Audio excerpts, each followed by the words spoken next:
Susanna has got everybody talking after sharing on GMB yesterday the real reason that she gave up drinking.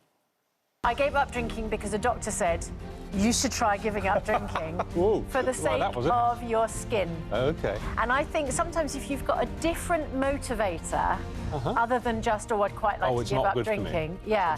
If a doctor says it's not good for you. Why isn't it good for your skin? It can make you look very flushed, and I was getting all sorts of breakouts as a result of drinking. And of course, if you say to someone you're going to cure your skin by giving up alcohol, it's a motivator, yeah. That's a proper motivator. And then See, that is a motivator. Well, Susanna joins me now alongside Harley Street skin expert Dr. Sam Bunting. It's great to see both of you, and you are glowing, I have to say. Thank you. It works. So, look, I was thinking, because lots of people are doing dry January, and you really need a proper motivation for doing it, don't you? Not just, I think if you have a kind of vague, oh, I shouldn't drink, it's quite hard to stick to it, because you can't, because then when someone says, oh, Go on.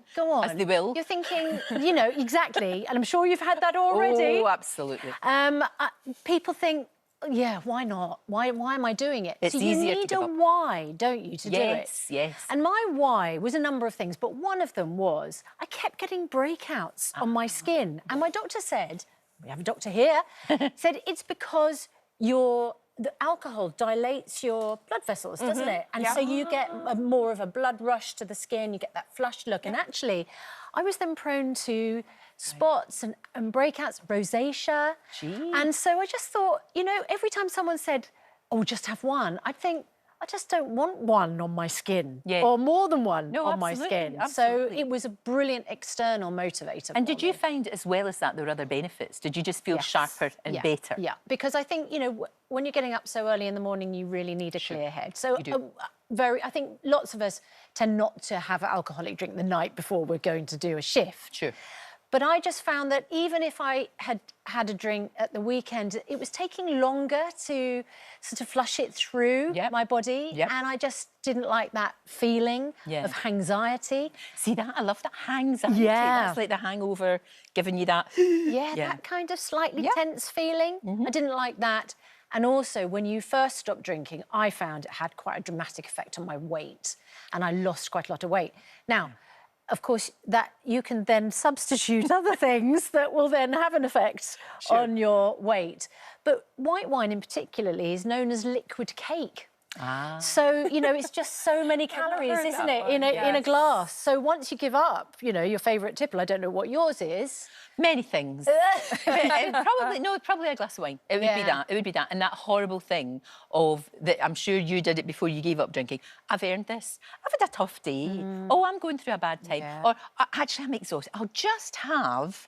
And then before you know it, and you know what it's like at home, you pour yourself a heck of a big glass, more than you would in a pub. I do anyway. Because it's not actually, because you've already paid and it's not going to cost you any extra. It's only one glass. You're the glass that size. So I just think, look, do it for a month.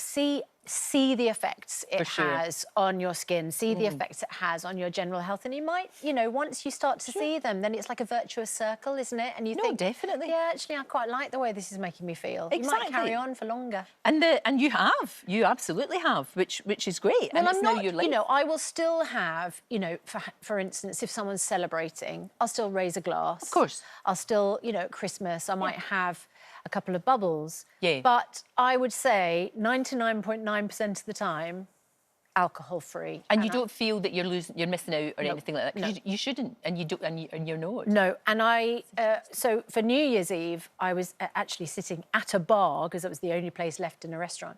So, of course, all these drinks were coming up to the bar to be taken around the restaurant by the waiters. And I looked at one in particular, oh, that looks absolutely lovely.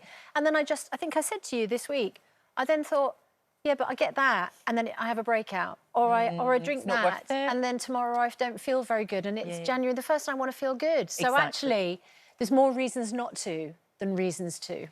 That's the thing, and you've just hit the nail on the head about having something to, you know, to inspire you, because we know that booze does affect the skin. Of course it does. 100%. So what's it going to do to you when you're drinking too much? So in the short term, we all know what we look like the next day. Oh, So yeah. dehydration and redness are really common. Alcohol's a diuretic. It's going to take fluid away from your skin. It's going to leave it very hard for you to have a glow.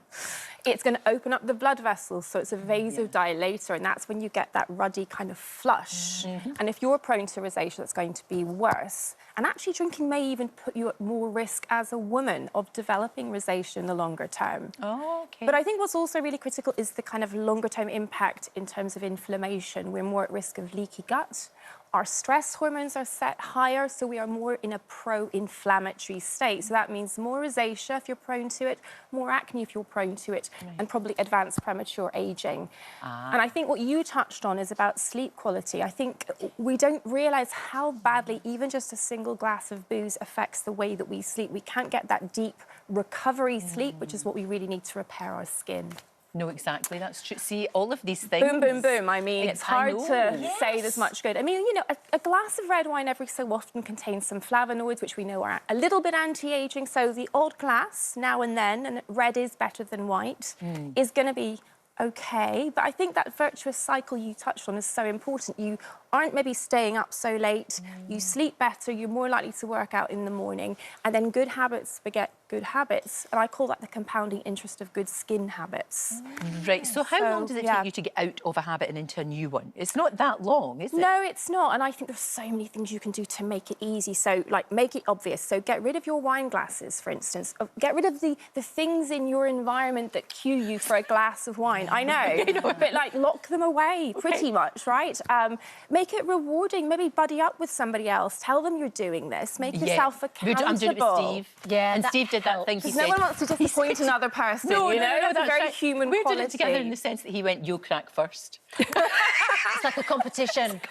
Yeah. Are you a competitive person? Oh, that just a could wee really bit. work, right? So I think that's going to work for both of us. Awesome. Because there's no way I'm going to crack first, you know. And this time of year, we do actually have to take even more care of our skin, don't we? Because it's dry and it's cold, right? So, you know, those fine lines around the eyes, they look even more prominent than they might otherwise do. But I think the good side of this is stopping can actually lead to quite positive benefits really quite quickly.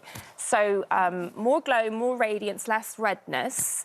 And then you can get into the other good habits, daily sunscreen, then maybe a little bit of retinoid at night because you're more focused on your bedtime routine. So, you know, habits start to stack. It's true, and it's also crazy that you're going to be spending, because a lot of women spend quite a lot of money on creams and things like that. We do. And then, you know, you're undoing all the good by having a glass of Chardonnay. Exactly it's daft, right. isn't it? Because you're just cancelling it out. No, I know. And what is the point of having an expensive moisturiser if the night before you've wrecked your guzzled. skin? Yeah, this is very true. You've inspired me. Good. Thank you. That is the purpose. Exactly. Keep going. I'm going to keep going. I am not going to break first. There's no way. It's not going to happen. Thank you both so much. That was so interesting. Yeah, thank you so much. I didn't know what on earth was going on because I could see the visual effects. Yeah. And then eventually a doctor said... And then it'll... Have you tried azelaic acid? Yes. That's a wonder ingredient, and it's something that isn't talked about as much as other kind of ingredients like niacinamide. Oh, we need to have you back to talk about that. This is a conversation that's going to go on and on. Unsung superhero of skincare. I'm going to be making notes. Yes, we are all going to. I'll pass them on to you. Thank you both so much. Right, in just a moment, pleasure. the heroes.